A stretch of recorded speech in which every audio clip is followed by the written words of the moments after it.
শেখ হাসিনা পালিয়ে গেছে, শেখ হাসিনা নাই, শেখ হাসিনা চলে গেছে, শেখ হাসিনা পালায় না। সম্প্রতি এক মার্কিন প্রবাসীর সঙ্গে কল রেকর্ড ভাইরাল হয় শেখ হাসিনার। সে রেকর্ডে তিনি চট করে দেশে ঢুকে পড়ার কথা জানিয়েছিলেন। তবে কখন কিভাবে তিনি চট করে দেশে আসবেন তা জানা যায়নি। এবার জানা গেল ঠিকই ভারত ছেড়েছেন শেখ হাসিনা, তবে তিনি চট করে বাংলাদেশে আসেননি। জনমনে প্রশ্ন, তবে কোথায় গিয়েছেন শেখ হাসিনা? দীর্ঘ 15 বছরের শাসনামল ফেলে মাত্র ৪৫ মিনিটের নোটিশে দেশ ছাড়তে বাধ্য হন সাবেক প্রধানমন্ত্রী। গত ৫ই আগস্টের সেই ঐতিহাসিক গণ অভ্যুত্থানের পর থেকে এতদিন ভারতে অবস্থান করছিলেন তিনি। ইতিমধ্যে অন্তর্বর্তী সরকার তার কূটনৈতিক পাসপোর্ট বাতিল করে, যার কারণে ভারতে থাকার বিষয়টি নিয়েও সৃষ্টি হয় জটিলতার। এরপর গুঞ্জন ছড়িয়ে পড়ে ভারত থেকে তিনি অন্য কোনো দেশে পাড়ি জমাতে পারেন। তবে ইউরোপ নাকি মধ্যপ্রাচ্যের কোনো দেশে যাবেন সেই বিষয়ে কোনো তথ্য পাওয়া যাচ্ছিল না। এ নিয়ে ভারত সরকারও স্পষ্ট করে কিছুই জানায়নি। অবশেষে খবর বেরিয়েছে তিনি ভারত ছেড়ে অন্য কোনো দেশে পাড়ি জমিয়েছেন।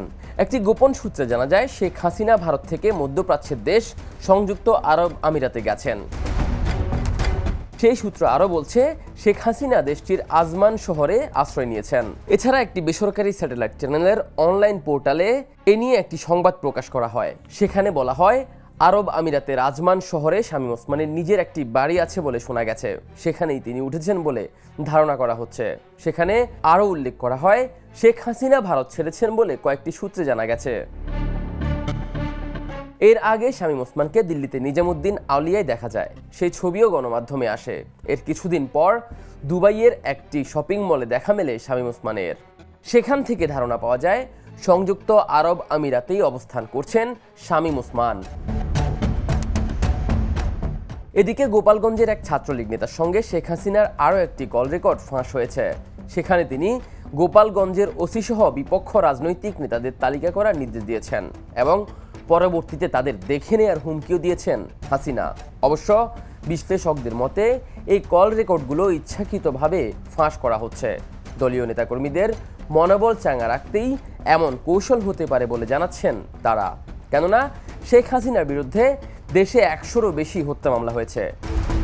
ডক্টর ইউনূসের সরকার চায় তাকে দেশে ফিরিয়ে এনে বিচারের মুখোমুখি করতে। ফলে এই মুহূর্তে কোনোভাবেই দেশে আসবেন না সাবেক এই প্রধানমন্ত্রী। আফতাব শুভ, দ্য নিউজ।